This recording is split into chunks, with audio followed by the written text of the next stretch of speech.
एक गांव में नदी किनारे दो बहनें रहती थी। बड़ी बहन सुमन का पति कुछ समय से बीमार रह रहा था, इसलिए वो रोज छोटी बहन रानी के घर काम करने जाती थी। रानी की शादी एक अमीर व्यापारी से हुई थी। वो बहुत कंजूस और लालची थी। सुबह के समय सुमन जल्दी जल्दी अपने घर का काम निपटा के अपनी छोटी बहन रानी के घर की ओर निकलती है। अरे दीदी, आज फिर तुमको देर हो गई। सुबह सुबह इतने बड़े घर का काम पड़ा रहता है और तुम आराम से घर में बैठी रहती हो। जल्दी आना चाहिए था। खैर, अब आ ही गई हो तो चलो काम में लग जाओ। माफ करना बहन, मेरा मुन्ना रात भर रोता रहा पेट दर्द से, इसलिए देर हो गई। मैं जल्दी जल्दी सब काम कर दूंगी। ठीक है, चलो पहले आंगन और बैठक अच्छे से झाड़ पोंछ दो। घर चमकना चाहिए। उसके बाद रसोई में जाकर सारे बर्तन मांज देना। और हाँ, काम ठीक से होना चाहिए। सामान तुरंत काम पर लग जाती है। सबसे पहले रानी के घर का आंगन, बैठक और सारे कमरों में झाड़ू पोछा करती है। वो एक एक कोना साफ करती है, फिर बर्तन मांजने बैठ जाती है।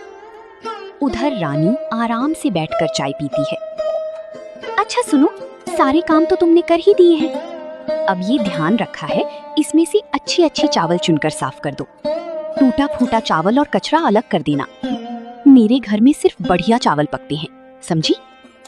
और फिर जल्दी से रसोई में जाकर दोपहर का खाना बना देना। सुमन चुपचाप बैठकर चावल साफ करती है, फिर रसोई में जाकर खाना बनाने लगती है। वो अपने मन में सोच रही होती है कि रानी ने कहा था कि वो पैसे तो नहीं देगी, पर रोज के काम के बदले अनाज देगी। सुमन सोच रही थी, इन चावलों में से उसे भी थोड़ा मिलेगा। रानी, जैसा तुमने कहा था, मैंने अच्छे चावल और टूटे हुए कंकड़ वाली चावल दोनों अलग अलग कर दिए हैं। तुम देख लो। सारे काम निपटाने के बाद सुमन घर जाने लगती है। रानी उसे रोकती है। रुको दीदी, ये लो, ये टूटे हुए चावल हैं।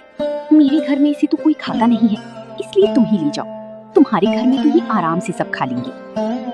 रानी टूटा फूटा टुकड़ों वाला थोड़ा सा चावल थैली में डालकर सुमन को थमा देती है। सुमन ने बिना कुछ कही चावल लिया और घर की ओर चल पड़ी। आंखों में आंसू थे, मगर होठों पर एक भी शिकायत का शब्द नहीं आया, क्योंकि उसे पता था उसकी मजबूरी और गरीबी में ये चावल भी उसके लिए कीमती है। सुमन घर जाकर वही चावल बनाकर अपने पति और बच्चे को खिलाती है।